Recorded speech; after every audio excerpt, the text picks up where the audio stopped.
सूबे सिंध के वज़ीर बल्दियात नासिर हुसैन शाह चयो आहे त ई चालान सिर्फ़ कराची वारनि लाइ आहे, ॾंड घटि न कया वेंदा। हिन वधीक चयो त सिंध साल्ट वेस्ट बोर्ड जी मीटिंग हुई, सिंध में डिविजनल बोर्ड खे एक्टिव कयो पियो वञे। MQM अहिड़ा बयान ॾेई पाण खे मज़बूत करे रही आहे। MQM जमात इस्लामी सभिनी सां राब्तो कयो आहे। इहे शोशा छॾींदा रहंदा आहिनि। हिननि जो चवणु हो त कराची खे बहितर करण लाइ असां सभिनी खे गॾिजी हलणो पवंदो। नासिर शाह जो वधीक चवणु हो त लोकल गवर्नमेंट खे बाइख्तियार कयो पियो वञे। वज़ीर आला KPK सुहेल अफरीदी इमरान ख़ान जी भेनरनि खे अदालती इजाज़त बावजूद मुलाक़ात खां रोकण ख़िलाफ़ वज़ीर आला पंजाब मरियम नवाज़ खे ख़त लिखी छॾियो। ख़त में हिन इन अमल खे गैर इंसानी, गैर इख़लाक़ी ऐं अदालती हुकुम जी खुलियल भनकड़ी करार ॾिनो आहे। सुहेल अफरीदी मुतालबो कयो आहे त अदालती हुकुम ते फ़ौरी अमल करायो वञे, मुलाक़ातनि लाइ बावकार तरीक़ेकार ठाहियो वञे ऐं औरतुनि सां बदसलूकी कंदड़ ज़िम्मेवारनि ख़िलाफ़ कार्रवाई कई वञे। हिन उम्मीद ज़ाहिर कई आहे त पंजाब हुकूमत कानून जी बालादस्ती ऐं इंसानी इज़त खे यकीनी बणाईंदी।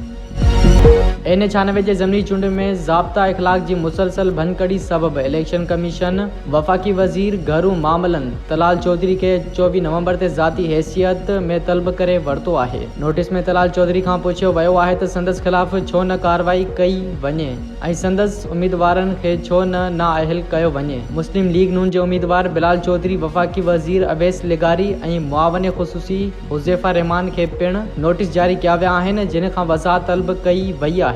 गुज़िरियल ॾींहुं डिस्ट्रिक्ट मॉनिटरिंग ऑफिसर फैसलाबाद ज़ाब्ता इख़लाक़ जी भनकड़ी ते 50,000 रुपया ॾंड पिणु लॻायो हो। ज़मनी चूंड दौरान अमन ऐं अमान खे यकीनी बणाइण लाइ इलेक्शन कमीशन पाक फ़ौज ऐं सिविल आर्म्ड फोर्सिस जे तैनाती जो नोटिफिकेशन जारी करे छॾियो आहे। नोटिफिकेशन मूजिबि क़ौमी असेंबली जे 6 ऐं पंजाब असेंबली जे 7 हल्कनि में 23 नवंबर ते थींदड़ चूंडनि लाइ फ़ौज ऐं सिविल फोर्सिस खे 22 खां 24 नवंबर ताईं सिक्योरिटी जूं ज़िम्मेवारियूं ॾिनियूं वयूं आहिनि।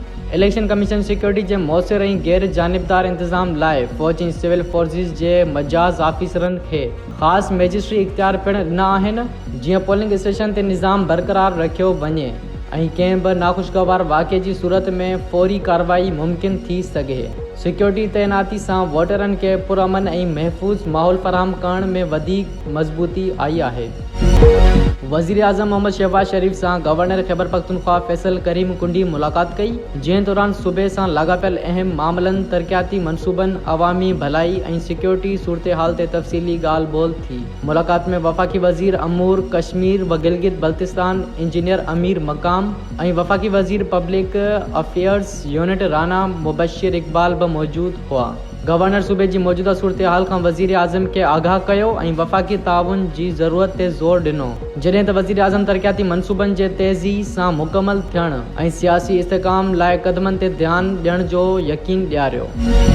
इलेक्शन कमीशन ज़ाब्ता इख़लाक़ जी ख़िलाफ़ वर्ज़ी ते वज़ीर आज़म जे सियासी मामलनि बाबति सलाहकार राणा सनाउल्लाह खे नोटिस जारी करे छॾियो। DRO तरफ़ां जारी नोटिस में चयो वियो आहे त राणा सनाउल्लाह PP 116 में राणा शहरियार जी रैली में शिरकत कई ऐं ख़िताब कयो ऐं हुकुम ॾिनो वियो आहे त हू सुभाणे DRO जे साम्हूं पेश थिए।